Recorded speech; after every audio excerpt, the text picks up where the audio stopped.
Good morning and welcome to morning meditation, Proverbs chapter 27. Be thou diligent to know the state of thy flocks, and look well to thy herds. For riches are not forever, and doth the crown endure to every generation. The hay appeareth, and tender grass showeth itself, and the herbs of the mountain are gathered. The lambs are for thy clothing, the goats are the price of the field. Thou shalt have goat's milk enough for thy food, for the food of thy household, for the maintenance of thy maidens.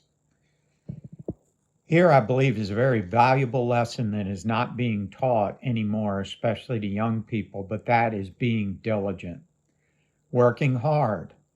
We need to teach our young people to work hard at school. I can tell you from personal experience, half of the stuff I learned in high school had nothing to do with the rest of my life. But that half that didn't have anything to do with the rest of my life taught me study habits for things that do have to do with my life. And that's being diligent. Most people today don't put their best effort into anything. Satan has lied to people for years now, convincing them that, boy, you can just get by, just ease by, just slide in, get into work late, leave a little bit early, take an extra long lunch. After all, you deserve it. It's not about you. It's not about me. It's about our testimony for the Lord Jesus Christ. We need to be diligent. I've said this and I'll say it again. As a Christian, we ought to put in 9 hours of work for 8 hours of pay. Now, that means literally, but also spiritually. We ought to be the hardest worker. When I was in college, I worked at UPS. I had people, union people, threatening me all the time because I was working too hard.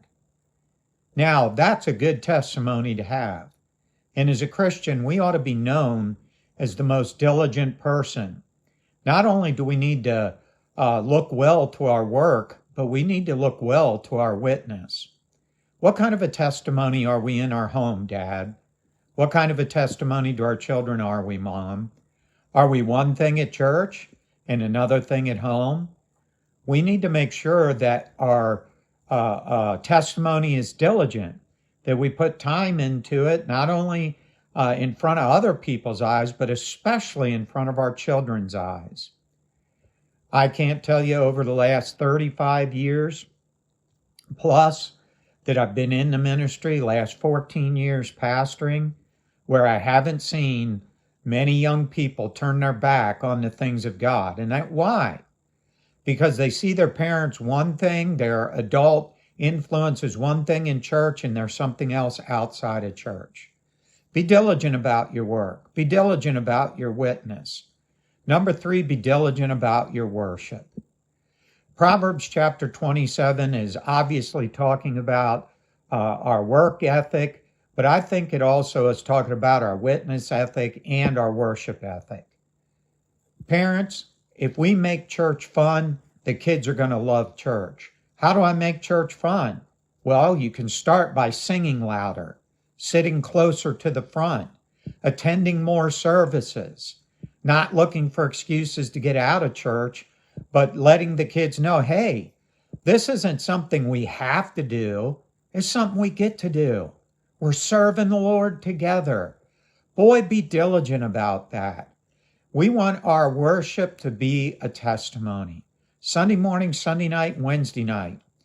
Do you know, folks, we don't have church services just to take up your time, but that we do have church services to teach you different areas of responsibility so we can be diligent with our work, with our witness, and with our worship.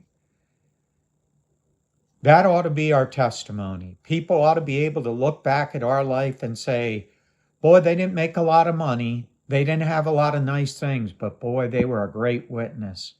They definitely worshiped God. And everything they did with all their might for the Lord Jesus Christ. That's the testimony you want. That's the legacy you want to leave for your children, for your friends, and for your church. You can look at life one of two ways. You can slip and slide by, take it easy and be lazy, or you can be diligent with your witness, with your work, with your worship, and serve God and make a difference for eternity. God bless you and have a good day.